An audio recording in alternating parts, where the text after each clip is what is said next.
One of the newest films from New World Pictures is Black Moon Rising. Based on a story by John Carpenter, this action-adventure thriller is centered around a car, the Black Moon, that is powered by hydrogen and capable of speeds in excess of 300 miles per hour. 34, take one. 34, take one.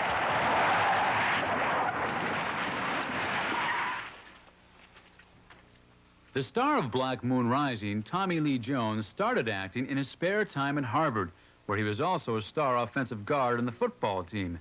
After graduating, he thought his experience might qualify him for a minor part in Love Story. So when I started trying to find work in New York, I made an appeal to the casting director of that movie at Paramount. She said I wasn't right for the role of a Harvard football player. But eventually I was able to convince her I could fake it and got a Screen Actors Guild card. Tommy Lee has since won an Emmy for his portrayal of Gary Gilmore in The Executioner's Song and gained critical acclaim for his part in Coal Miner's Daughter, a role of which he is particularly proud. Coal Miner's Daughter is one of my favorite films. I don't care who's in it. I love watching it. It's very close to my heart. But in his newest film, Tommy Lee takes a lighter approach. I like action-adventure movies, chase scenes, gunfights, pretty girls, fast cars. The role of Quint, a freelance thief who has been hired by the U.S. government, gave him plenty of opportunities for those action scenes. Director Harley Coklas took full advantage of the athletic actor's physical nature, allowing him to do much of his own stunt work. Quarter speed. Way out. Back fist. That's it. Right hand, please. Way out. Way out. Tommy's brought, I would say, his physicality, because he moves great. And he's a very physical actor. And there's a lot of stunt work, there's a lot of fights, there's a lot of physical business. Action. Better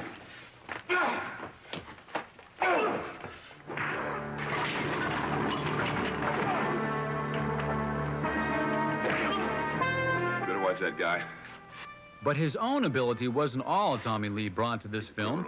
Bubba Smith was attracted to the project based only upon the name of its star.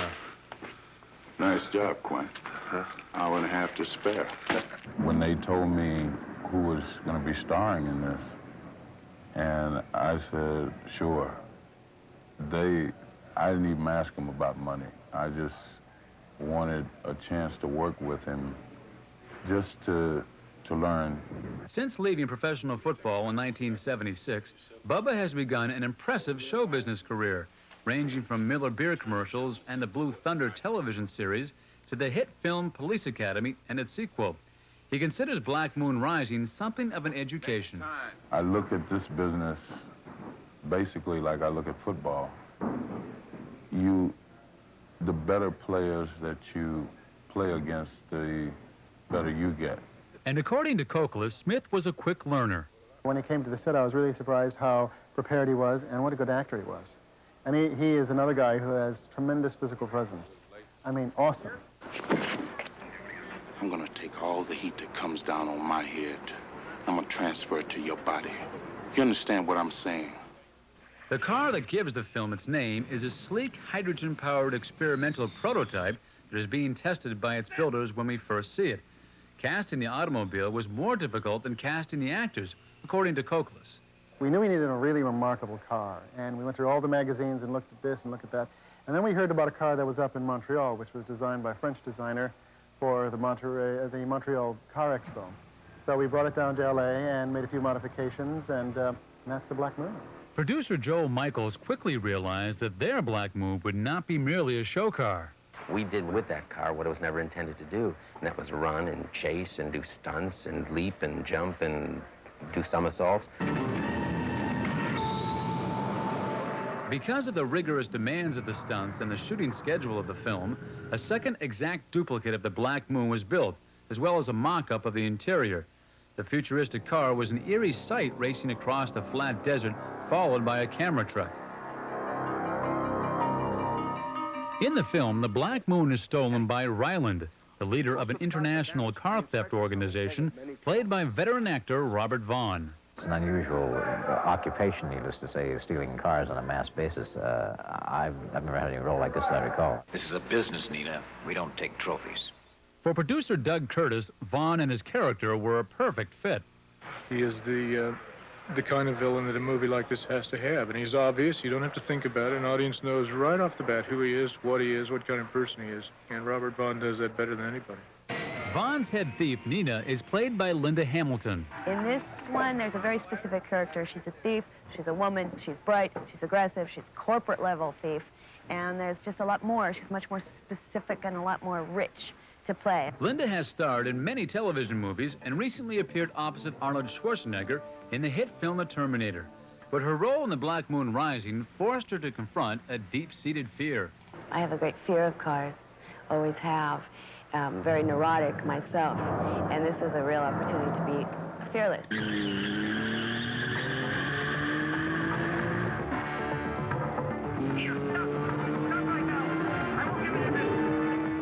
Ryland stores the stolen Black Moon on one of the upper floors of his headquarters. When Quint tries to steal it back with Nina's help, they find themselves trapped high in the building with only one way out, the window. Stunt coordinator Bud Davis will perform the jump. They're using real glass in this stunt, which is different than normally the candy glass or tempered glass, because this breaks up into big shards, and that's the look that they want for the slow motion. It is a little more dangerous, and that's why the driver has to take a little more protection. In this particular case, the driver will be wearing helmet, chest protector, knee, and shin guards, and he'll be very well protected, and I know that for sure because it's me.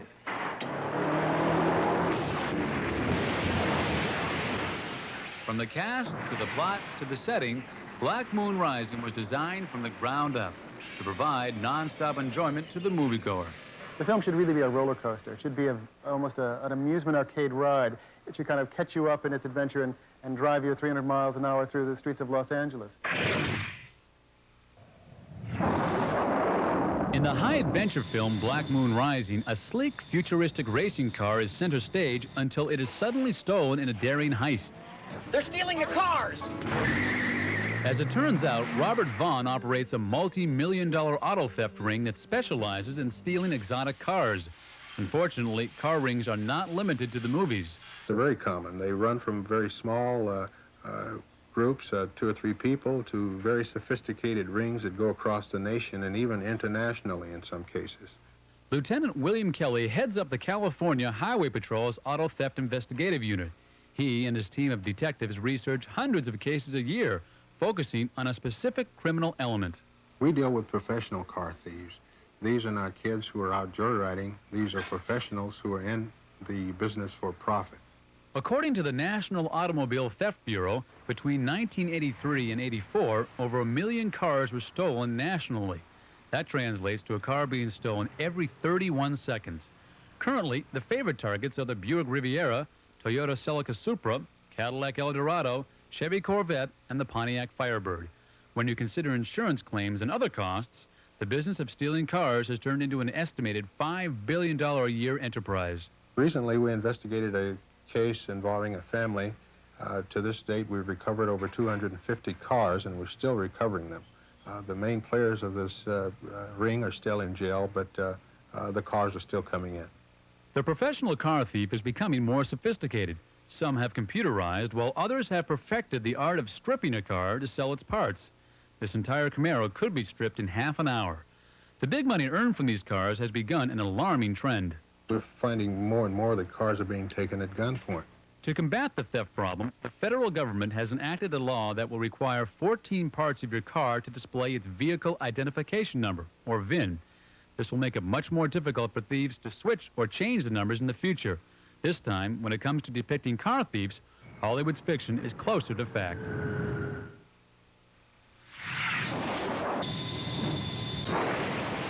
One of the stars of Black Moon Rising is a high-tech car, the Black Moon, capable of reaching speeds in excess of 300 miles per hour and able to handle the tightest of turns. It also features a power source that might seem futuristic. This is the catalytic converter. Breaks down the water. Runs on hydrogen? That's right, but the Black Moon isn't the only car that runs on hydrogen. This 1979 Dodge pickup also gets around solely on the power of hydrogen. Dr. Bob Zweig is president of the Clean Fuel Institute based in Riverside, California. He has been studying hydrogen as an alternative fuel for over a decade, and he believes its use is the only way for heavily polluted areas like Los Angeles to clean their air. Hydrogen as a fuel is the perfect, healthy, societal fuel that we have in the whole universe, because when it's burned with the oxygen in the air, there's nothing more than water vapor as a combustion product.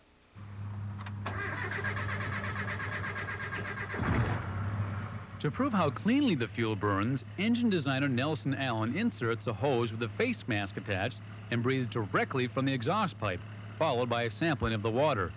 Dr. Zweig claims that if commercial auto fleets in high pollution cities were to convert to hydrogen, the air pollution would be reduced 35 to 50% in less than 5 years. I guess he welds this baby up here and clean it out a little bit in here. Currently, many countries are considering at least a partial conversion to hydrogen-powered vehicles by way of a process that is not too difficult. We started out with a conventional gasoline engine. We replaced the carburetor and the intake manifold with our fuel injection system here, which provides hydrogen directly to the engine. We added a turbocharger for improved performance, and of course we discarded all the conventional pollution control equipment that we're all familiar with. Even though there are many skeptics of hydrogen-powered vehicles, NASA and the federal government are keeping close tabs on the research results, leading to speculation that hydrogen might be the fuel of the future.